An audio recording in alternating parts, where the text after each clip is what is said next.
গানটা গাইবো এটাও একটা পুরোনো দিনের খুব মিষ্টি একটা বাংলা গান, শ্রদ্ধা আরতি মুখার্জিজির গাওয়া। এবং এই গানটা শুনলেই না মানে আমাদের কলেজ জীবনের কথা খুব মনে পড়ে যায়।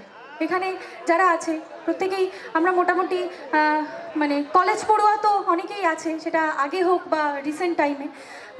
তো তাদেরকে মানে তারা নিজেদের কলেজের যে দিনগুলো, নতুন নতুন প্রেম, নতুন নতুন ব্যাপার স্যাপার, এই জিনিসগুলো খুব রিলেটেড হয়। খুব পছন্দের একটা গান আমার। তো চলো গানটা যাচ্ছি।